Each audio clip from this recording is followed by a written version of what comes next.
Hello and welcome to the Flix Forum podcast, where each episode we go back and we look at a Netflix original film in the order of release. This episode we have Netflix 340th film from 2021. It's the Spanish action thriller called Below Zero, or Bajocero. It's directed by Lluis Quilez and stars Javier Gutierrez, Karra Elejalde, Lluis Quilez and Patrick Criado. I am Jesse and I am your host. Thank you for joining me today for this episode. As always, if this is a film that you haven't seen and you might be interested in checking it out, give us a pause and come back a little bit later on, because we will spoil this film as we progress through this show. And as always, we do start the show with the Fast Flicks, where we do a quick little summary of what the film is all about. So this one is about a cop who is on his first day in a new precinct and he has to run a prisoner transfer, which turns quickly into a dangerous situation. Intriguing. This is like a thriller slash horror slash tense action comedy at times. This is a very interesting sort of mishmash of genres in a film. Obviously, this one is in Spanish, so we would put it out there and say, hey, watch with the original language with English subtitles if you are English speaking, because that's probably the best way to experience an international film. But we need to talk about how this ended up on Netflix. And what is often the case with international films is that there is very little online about this film or how it ended up on Netflix. The only sort of stuff I could find was that Netflix were pretty happy with how this film actually went. It hit the top 10 in a lot of charts on Netflix around the world. Netflix did report that the movie had been viewed by 47 million accounts across the world in its first month on the service. So some pretty big numbers there that Netflix would have been pretty impressed with. Around the world, what are some translations for this film? In Spanish, the original Bajocero directly does translate to Below Zero, so the same as the English title. In French, it's called Deadly Cold. Interesting. In Norwegian, it's called Below the Freezing Point. In Finnish, it's called Freezing Point. In Japanese, it's called Thin Ice. Again, a good Japanese title. I like it. In Danish, it's called The Transport. I think that probably gives away what happens in the film quite well. And in Chinese, it's called Shivering Zero Line. Turkish, it's called Freezing Point. So lots of plays on the word cold and all that sort of stuff, which plays a big part in this film. The tagline for this film is, "Escape is not the exit." Interesting. I guess it's the tagline. It's hard to say without talking about this film, but it's a little bit in that line of, yes, you may be able to escape prison, but can you escape from your crimes or your sins? There is a character in this film. There's this truckload of prisoners in this transport that we were sort of talking about. One of the characters is called Gollum, and there's another character called Ray, and he has a ring, and this Gollum character shows a lot of interest in that ring as a little bit of a reference to Gollum in Lord of the Rings. So a nice, funny little joke there on the inside from the creators of this film. Alright, this did release on the 29th of January 2021 on Netflix. It was filmed in and around Spain, including Madrid. It did have 2 nominations at award ceremonies. One at the Goya Awards, which is, I think, like the Spanish equivalent of the Oscars for Best Editing, and also one at the Gaudi Awards for Best Visual Effects. Time to talk about the critics and the audiences for this film. What are they saying? On Rotten Tomatoes, this sits at 86%. That is fresh. Only on 7 reviews, though. The audience has it a little bit lower at 54%. That's on more than 100 ratings. IMDb, 6.2 out of 10 on 22,000 ratings. So quite a few people for an international film than what we probably see a lot of the time. Letterboxd sits at a solid 3 out of 5 on a bit over 14,000 ratings, but it has been logged by 19,000 people. And on Metacritic, the audience has a result. The critics don't, so not enough critics have put out a review, but the audience has it at a 6.4 out of 10 on 11 reviews, and that is green on the traffic light system, so positive from the audiences. What are my early thoughts for this one? I was in on this. I thought there was no stuffing around in creating a real tense mood and tense moments or questions, continually questioning the motive around what was going on. So engaging right away and engaging in the right way right through to the end of the film. So all on board for this one for me. All right, time to talk about some characters in this one. What are some important characters, I guess? And the police officer, Martin, he's the sort of main guy that we see throughout the whole film. We see him as a dedicated family man early on with daughters, and We see him on his first day in this new job, and he is a dedicated police officer. And he follows procedure. He follows the rules. He follows the law. He is one of the good cops that we see early on, because he doesn't have any questions to start off with about where he stands, what his morals are, and he's happy to ruffle feathers with his new partner early on, this guy called Montesinos. And he's like the complete opposite, I guess. He's rough with prisoners. He doesn't uphold morals. He's happy to do dodgy stuff. And he calls Martin out on it, saying, you're my partner. You've meant to have my back.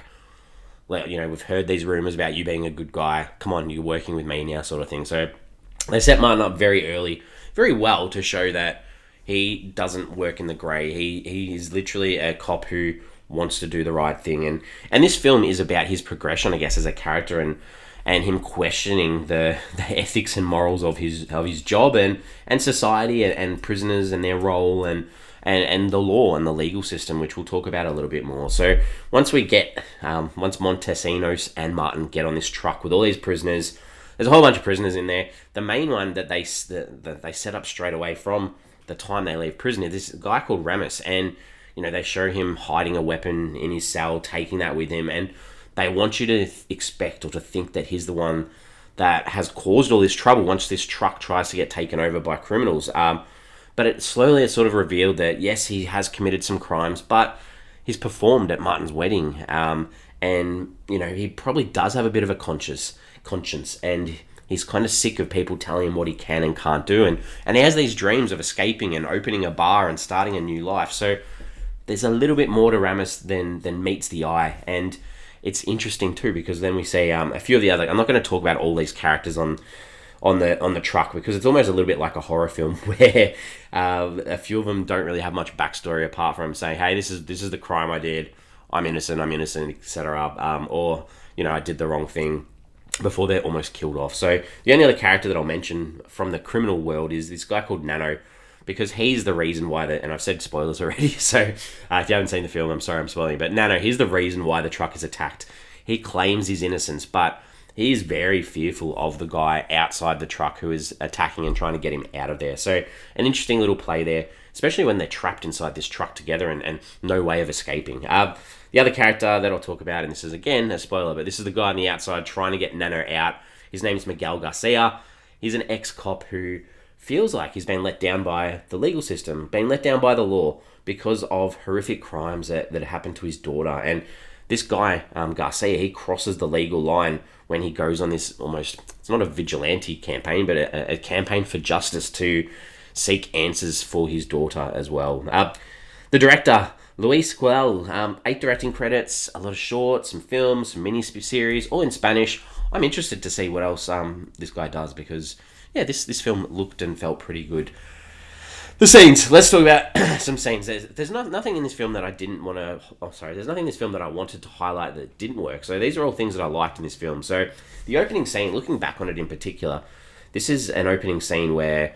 and this is before Miguel's identity is revealed, but we're looking back at this scene, or you see this scene at the start where Chino, who was Nano's friend, he's almost getting tortured, buried alive. Such an effective opening, because you don't think about it again until really later on. So they set the scene really well. I think when they're lining the prisoners up to put them onto this truck for the transfer, and they're making them strip search, there was this full nudity shot, which I was not expecting. I sort of laughed, so I'm putting that in funny moments because I wasn't expecting that. Ramus, when he's locked up in the van, and he's obviously got this weapon, so as an audience we think he wants to escape, and he's banging, saying, I need the toilet, or I'm going to shit myself. I thought that was funny, and then people are like, go to sleep, and then he just rips off this huge fart. That was very funny. Ray, who was one of the prisoners I sort of touched on before, no real meaning in this film other than he was going to get killed. There's a scene where they help him get under the truck to try and find an escape, and then the truck sort of slams on the brakes and his head literally goes through this wall. I just wasn't expecting that. That was pretty graphic.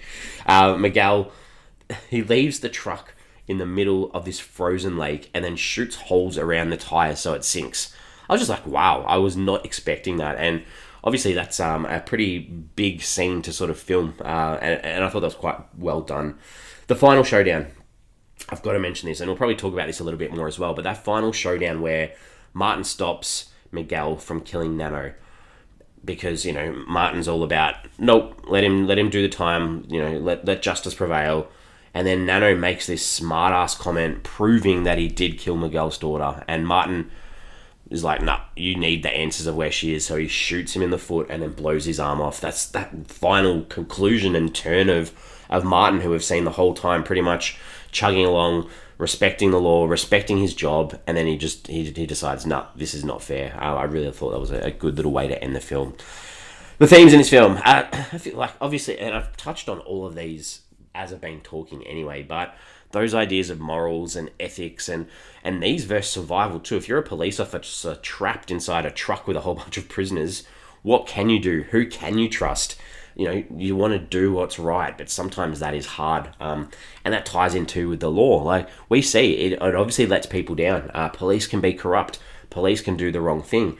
Where is justice sometimes? It's really hard to see because of lawbreakers and that idea of, are they actually going to contribute to society? Is this just a waste of time? And then there's little comments, and I don't know the background behind it, but there's comments throughout about Spain being a mess as a country and almost that distrust of the system. So interesting. There's a deer that we see throughout the film, Miguel, the guy who's trying to get Nano and get some answers out of him, but this deer that Miguel keeps seeing, like almost like this symbol of innocence, like, his daughter's been taken, and he's taking out all of these prisoners and corrupt people that he sees, but he keeps seeing this deer while he's got a gun as well. So I really thought that was symbolic and really good. And finally, the idea too, dads, what will they do for their kids? Lots in this film, obviously, because we see this through Martin, the police officer, and he's constantly thinking about his kids and Miguel as well, trying to defend the honour of his daughter as well. What did I take away from this film? The title. I think we've got to talk about the title, Below Zero. Like, the colour palette throughout in this film and the grading did make this film feel like it was really cold. And that coldness did help create the tension in this film. But Below Zero, I'm not sure, I don't know, this should have been called something more clever almost. Like, I can't think of anything, but something that's a little bit more clever in relation to the justice that's trying to be served in this film, rather than, yes, we get the theme and the idea and the motif of coldness in this film. Give us something else. That's just a little observation, I guess. All right, some questions, some pondering, some thoughts.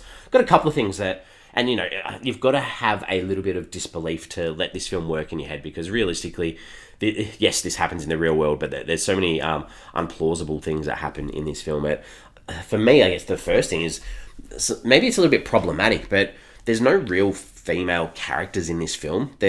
We see Martin's wife and daughters at the start, and we see photos of them, and we obviously see Miguel, who's doing this in this whole chase in trying to find answers about his daughter, but they're only there for the men to have a goal, really. So I thought that maybe that's a little bit problematic when we're thinking about the film as a whole for some good representation. Ramos, like, as a character, like I said before, they almost set him up to be like, cool, he's a really bad guy, he holds a weapon inside his jail cell. But was he a bad guy, really? Like, I don't know. Like, yes, he admitted that, he's good at picking locks and things like that, but maybe they're tiny crimes compared to what we see with Nano. And maybe he's just got caught up at times. I'm interested in him as a character. I thought he was really, really intriguing. Another sort of thing, the only time we see Martin with his family is at the start of the film, and they have that flat tire in the car, and it's raining, and he gets out of the car to fix it, and his daughter's like, what happened to the old tire? And he's like, we threw it away. And she's like, why? And I'm like, yeah, why? Like, why didn't you get it repaired? Why didn't you put it in the back of the car? I just thought that was a really weird question from the daughter that didn't have a follow-up. Interesting. The stunt of making the truck sink, I sort of mentioned before, I really liked that. I thought it was really clever. But based on the whole film being about Miguel wanting to know the location of his daughter's body, and the only person with the answer with that was on the truck, which was Nano, and you're sinking this truck and everyone's going to drown, I just thought this was a really dumb move and didn't make sense when you think about it logistically. Just a takeaway. Martin, we see, we spoke about him progressing, and this maybe ties in with what I'm talking about with Ramos, but Ramos and him get out of the truck and they shake hands, and they sort of, Ramos is like, yep, going to go open my bar, those types of things. And then Martin just lets him go. It felt a little bit weird, especially with that big setup at the start of Martin being this cop that follows the rules and does everything right. So I just thought that was an interesting little weird feeling. And the final sort of thing, Martin, by the look of it at the end, the final shot is him packing up his locker, walking out of the police shop. So I guess he's been fired or told to move on. But he's walking out of it. So it's not like he's not arrested. He hasn't been sent to jail. He did shoot like a guy multiple times.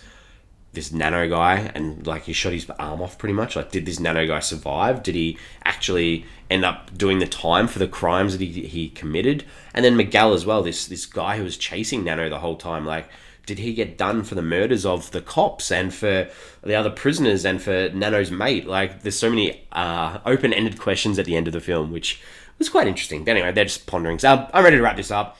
I've given this a good crack considering it's an international film with very little to talk about, but we give the ratings of film out of 5. Sorry, we give the film a rating out of 5 on this show.